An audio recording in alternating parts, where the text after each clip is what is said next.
কোরবানির সঠিক হওয়ার পদ্ধতি আসলে কি? কেমন করে কোরবানি করলে আল্লাহ কোরবানি কবুল করবে, এইটা জানার দরকার। বলেন তো সবাই, আছে না নাই?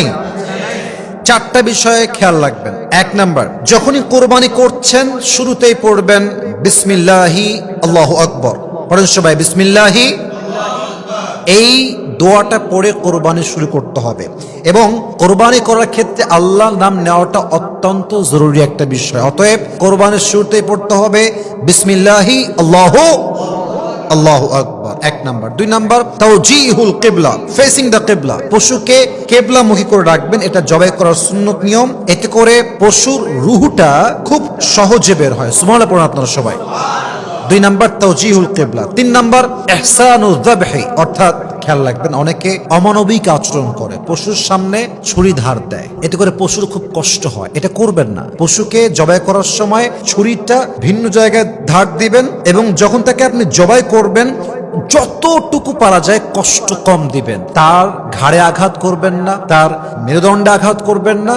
জাস্ট জবাই দেওয়ার যে সুন্নত পদ্ধতি আছে আদায় করার পরে 10 মিনিট 15 মিনিট একদম রেখে দেন। আস্তে আস্তে রক্তগুলো বের হয়ে যাবে, নিস্তেজ হয়ে যাবে, তার রুহুটা কবজ হয়ে যাবে।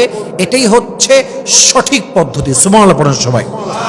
4 নাম্বার, ইরাহাতুজ যাবিহা, যেটা আমি আগেই বলে দিয়েছি, সেটা হচ্ছে গরুকে অনেকে দেখা যায় যে ছুরি নিয়ে গরুর সামনে এভাবে দেখায়, তাকে ভয় দেখায়। এটা করা যাবে না।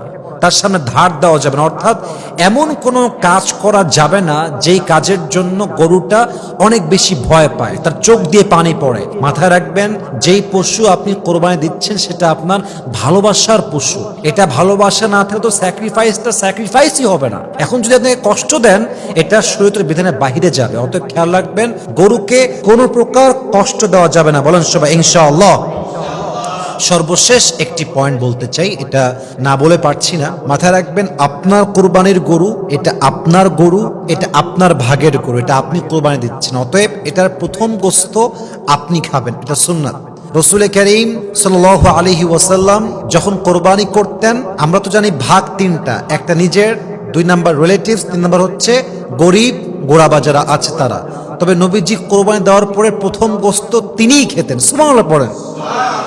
অতএব কোরবানি দেওয়ার পরে প্রথমে নিজে খাবেন, এটা সুন্নতের কাতারে শামিল হবে। এই 5টা পদ্ধতি খেয়াল রাখবেন। আল্লাহ আমাদের সবার কোরবানি ইনশাআল্লাহ কবুল করবেন। আমাদের সবাইকে বোঝার তৌফিক দান করুক। পড়েন সবাই আমিন।